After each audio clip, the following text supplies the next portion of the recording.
third largest university, and a lot of people at this school, so it must be an awesome university. This is actually, it's gonna sound funny, but it's actually the second college campus I've ever spent more than an hour at. What I mean by that is, and you'll hear more about it later on through my speech, but a lot of my speeches are usually like, you know, fly by the seat of my pants and just say whatever comes out of my mouth. But I kind of wanted to give you guys a more in-depth look into who I am. You know, it was like one day I was like a regular high school student getting ready for senior prom, and the next day I was learning dance moves alongside John Travolta and Queen Latifah. So it was kind of like from zero to hero in a matter of 10 seconds. So I kind of want to give you guys, a lot of people don't know my life story. They don't really know who I am as a person. So I kind of want to take you back to before Hairspray, and I'm going to take you to Hairspray, and then I'm going to take you to after Hairspray, and where I am today, and the stuff that I continue to do as an actress. But actually, I found as I was writing this speech, I found that the speech was mostly about who I am as a person. And I actually discovered a lot about myself while writing this speech. Because like I said, in past speeches, I usually just, you know, say funny things and everybody laughs. And they're like, oh yeah, the girl from Hairspray, oh my God. But this time, like I said, I really want to give you guys an opportunity to get to know me. And this speech actually gave me an opportunity to get to know myself. So. A lot of people think they know who I am because they have seen Hairspray, but that was Tracy Turnblad. Although we have a lot of the same qualities, I am somewhat different from Tracy, and I think you'll see that throughout my speech and my time here with you guys. But for now, I want to take you back to the beginning, before Hairspray. Before fame, before it all. Back to when I was just beginning my journey in life. I was born. No, but it really was. Because then it would make sense. I was born Nicole Margaret Blonsky on November 9th, 1988. That's right, 5 days, I'll be 21! I was born to my amazing parents, Carl and Karen Blonsky. I grew up in a middle-class, hard-working household, both of my parents working as hard as they could to make ends meet. After 6 years, I was joined by a newborn brother named Joey, who, by the way, I'm 4'10", he is now 5'10", and he's 15. But I love him very much. He's my permanent security guard. We lived in a nice 2-bedroom house in Long Island, New York. My parents saw that I had taken a liking to singing at the age of 3. They told me I would sing along to the radio, sing in church, basically sing any chance I could get. Any chance I would sing. In 2000, tragedy struck. My grandfather passed away very suddenly and left my grandmother alone and on her own. My mother realized my grandmother would not be able to carry on alone, so my family and my uncle, my mother's oldest brother, Steve, moved in to help my grandmother. With the loss of my grandfather, my grandmother really started to go downhill. She broke both hips in 9 months and started suffering from dementia. My grandmother was a very religious woman and would say every day, I hope the good Lord takes me before I lose my mind. Well, he did just that in 2005. After 5 years of suffering from the loss of my grandfather, God took my grandmother from us to heaven to join her husband, whom she missed more than anything. The day my grandmother died was significant for me for more than one reason. You're probably wondering what I was doing this whole time my grandmother was sick. Was I singing? Absolutely. I found a peace in singing, and my grandmother found peace and a solace and a calmness in my singing. Per my grandmother's request, as she got sicker, I learned a ton of songs by her all-time favorite artist, Patsy Cline. I memorized her song Crazy like my life depended on it. It was the only time my grandmother was at pure peace in her day, when I sang her to sleep every night with the song Crazy.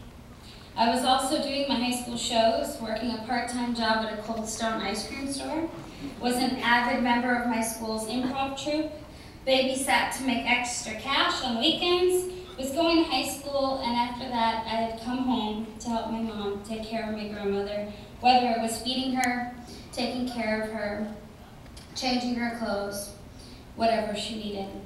It was hard for me to watch the woman who was once this strong, independent woman who cared for me revert back to infantile behavior unwillingly. It was frustrating to watch her frustrated and painful to watch her in pain. One particular night I spent with my grandmother, I'll never forget. I had sang Crazy for her and turned out her light so she could sleep. Instead of saying good night, like she said every night, she said, "Wait, I want to ask you something." She asked me, "Nikki, what's your dream in life?" Now this is a pretty hefty question to be asked at 10 o'clock at night by the most important person in my life. I told her that I recently saw a Broadway show named Hairspray, and the lead girl is just like me, and that someday I wanted to play this girl. That character was Tracy Turnblad. I told her I wanted to be in the Broadway show, and that Tracy was everything I wanted to be. She looked at me and said, "Okay, well, I might not be here to see it, but I bet you'll be on the big screen someday." Now that was my grandmother, always 2 steps ahead. I said Broadway, she said movies. I said a half a sandwich, she made you a whole one just in case. She always wanted to give you what she thought you deserved. Well, my grandmother didn't even know, but for a while I had been following the casting calls for Tracy and Hairspray on Broadway. I had sent them a picture and resume. I wanted this role more than anything. After I didn't hear anything after I sent my picture, and I kind of gave up after about 4 months, so I carried on with life. On January 13, 2005, my grandmother passed away. The same morning she passed away, no more than an hour later, I received a phone call from the producers of Hairspray on Broadway asking if I could come in for a private audition. Now my grandmother had only been gone for an hour, and she was already working her magic and trying to make my dream come true. I rehearsed songs for my grandmother's funeral and rehearsed the songs for my Hairspray audition at the same time. I went on the audition and did well. I even got a call back. Everyone seemed really positive about me, until one person on the creative team of the show put her foot down and said, "I will not have anyone under the age of 18 in one of my productions." Just like that. I was 16 at the time. After getting the news that I was not going to be in the show, it was just an extra blow to what had already been a very trying and difficult time in my life. However, I had an immense support system within my family. Between living with my mom, dad, my brother, I was also living with my best friend, my Uncle Steve. My uncle was an extremely wise man. He told me I didn't get the part in Broadway because something bigger and better was meant for me. I thought that was nice of him to say, but I had no idea he was right. Time went on, and I kept up my part-time job at the ice cream store and working hard in school. Still living inside of me was this hunger to play this character I had fallen in love with on the Broadway stage a little more than a year ago. On my 17th birthday, I came up with a plan. I decided I was going to check the Broadway show of Hairspray's website to check for upcoming audition calls for Tracy. And my idea was I would just keep auditioning for them every year until they got so sick of me that they just gave in and hired me.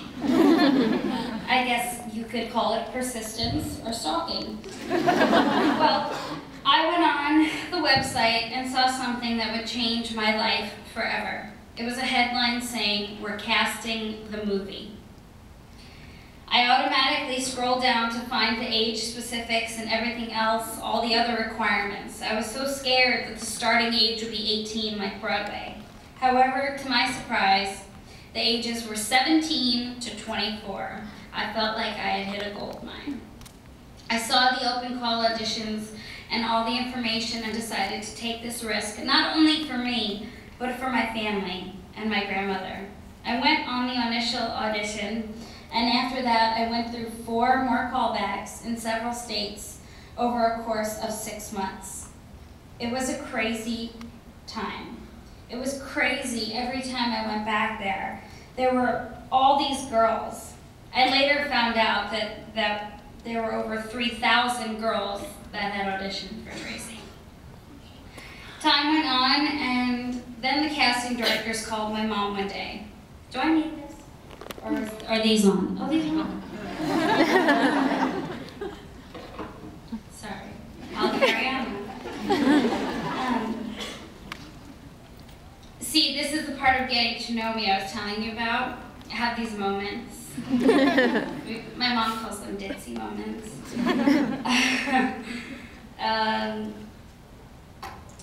Okay.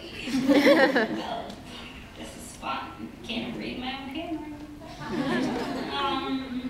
Okay, yeah, so they called my mom, and they were telling my mom that they were doing it behind the scenes with each of the 4 final girls, and that for each of us, they were sending people and camera crews to each of the girls' hometowns, and for me, they wanted to come tape me in Cold Stone. They told my mom they wanted to come on June 7th, the day before my senior prom. I went to Cold Stone that night, treating it like any other night. I was making everyone ice cream, doing my job. However, my job quickly transformed from an ice cream scooper to my dream, an actress. The people with cameras asked me to watch other people's screen tests. They put a computer in front of me, and up popped Hairspray director Adam Shankman. He started talking, saying I had done a really good job, but... And then he said the words that would change my life forever. He said, "Go make yourself a big ice cream cone because you're going to be playing Tracy Turnblad in the new Hairspray movie." I just got chills again. Like that moment never goes away.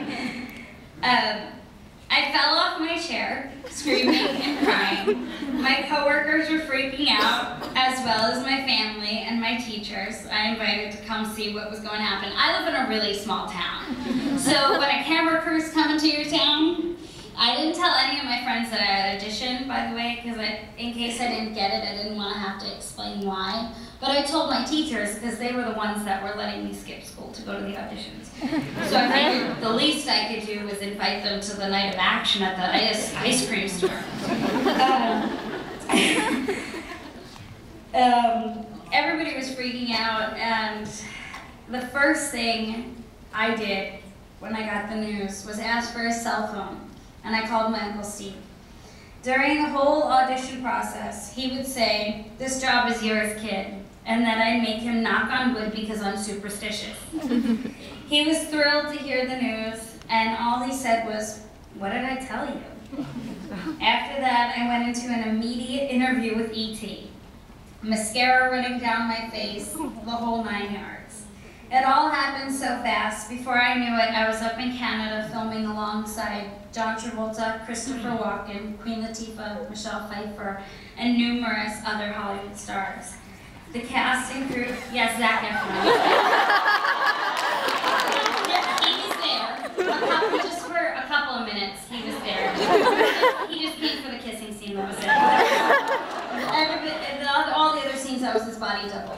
He was barely in it, don't even believe it.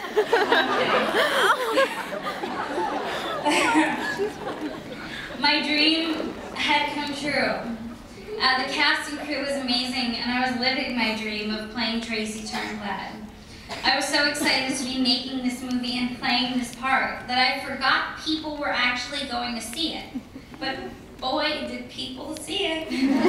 We premiered all over the world. I never even had a passport before Hairspray. But we had premieres in New York, New Jersey, Baltimore, LA, Switzerland, London, Madrid, Spain, Rome, Italy, Melbourne and Sydney, Australia, and my favorite, Tokyo, Japan.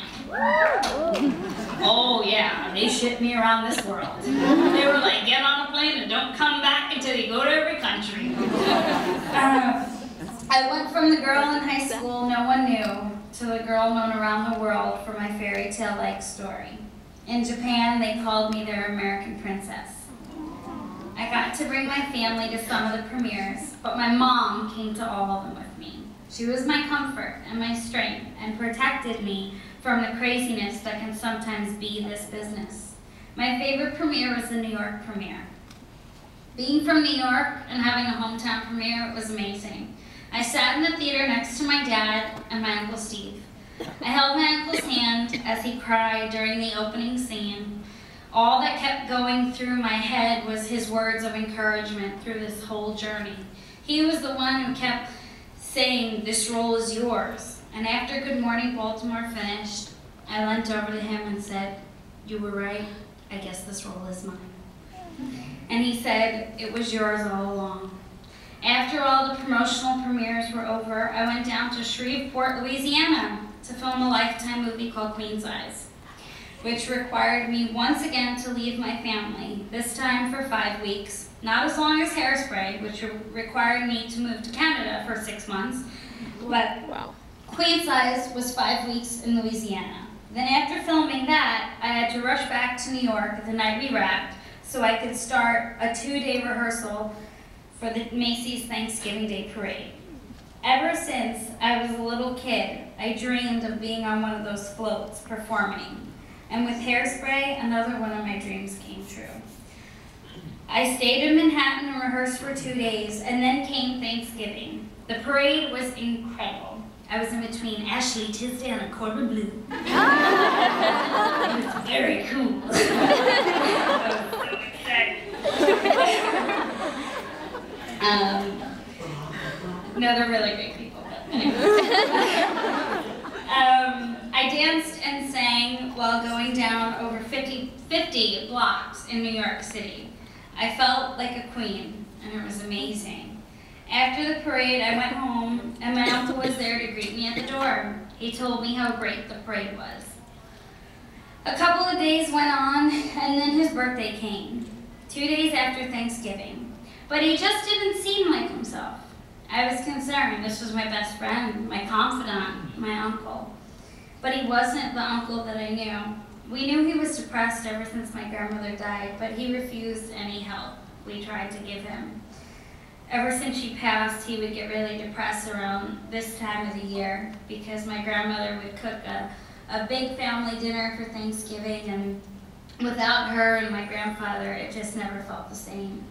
We all felt sad, but apparently my uncle's depression was deeper than we all knew, too deep to fix. And 2 days after his own 58th birthday, my best friend committed suicide. At that moment, my world stopped. And that was the first time that my world stopped since I had been on the Hairspray journey. My uncle's death is the one thing I think about every day. I even blame myself sometimes for going away and filming Queen's Eyes. I sometimes think that if I would have been home with him, we could have talked. But I know my uncle, he wouldn't have talked to me about it, and he wanted me to make these movies. In a way, the loss of my uncle has given me a little extra strength. I'm not only in this business for me and my family, but every time I act or perform, I feel I'm keeping his memory alive. After he passed that upcoming summer, I wanted to take my family on a vacation to get away from all the sadness we had endured previously in the year. I decided to take them to quote-unquote paradise. Little did I know, I really booked us 4 tickets to hell. We had had a lovely vacation on the white sands, but little did I know I was swimming through the clear, blue, enticing waters for 7 days, while people found out I was there and they were setting up a scam. I never talked about this in depth in public before, But I feel now is the time for me to tell you all what really happened, so you can forget about those ridiculous, made-up stories you read in the magazines. What the world doesn't know is that I was attacked and beaten savagely until I bled. My thumb was bitten open by an America's Next Top Model reject. I was watching blood pour out of my thumb as I stared down at my bare thumb bone. She punched me 5 times to the left side of my skull, her mother choking me till I lost consciousness, and her brother punching me in my kidneys repeatedly until my mother's friend at the time jumped in the way. My mother finally pulled me out of the circle of horror. The girl who was punching me, her mother was a native of the island, and all their family that was surrounding me were illegally let through security into the boarding area, even though they weren't flying. The first thing they said was, "We know who you are, give us money and we can make this all go away." When I told them I had no money, they took my poor father, who was in a gift shop during the time I was getting beaten up, and had no idea what had happened, and threw him in prison for 10 days, torturing him by feeding him potentially deadly combinations of harmful drugs. After 10 days, they released him. It took him 3 days to get back into his own frame of mind, since the drugs which were 28 pills a day, were altering his mind. My whole family is still, to this day, going through intense therapy to try and put this behind us, which is almost impossible. It was such a horrific event after the death of my beloved uncle. I once again feel guilty for this attack as well, because they saw an opportunity in me, an opportunity to scam money out of an American celebrity. But I didn't make the money in my career that they thought I had. Actually, my salary for Hairspray couldn't even put me through a semester at your college. That's the truth. However, this industry is not just about money for me. It's about making movies and playing characters that mean something to people out there. Hairspray changed my life. I get tons of fan mail saying that Tracy's confidence in her body helps other people feel comfortable in their own skin. That means more to me than anything. I've had a lot of ups in this 3-year career I've had so far. I made a hit movie, I have 2 dolls, a platinum record on my wall, I have awards and a Golden Globe nomination for Best Actress in a Comedy or Musical. But I have to be honest, I would give it all back just to have my uncle back, or to make the beating and torture of my father never happen. But if there's one thing I've learned in this business, it's to trust yourself. Live each day as it comes, and keep reaching for your goals, because if you believe in yourself, then you can make your future dreams come true. My life has been quite a journey, full of lots of bumps in the road, but also full of a lot of good times and experiences. Life is give and take. Keep giving good to the world, and hopefully it will give good back to you. One thing I've learned is that everything happens for a reason. The reason I'm standing here today, what that reason is, we may not know yet. But I know that there is a higher power up there guiding me, and as long as I stay close to my true friends, which are my family, I'll be okay.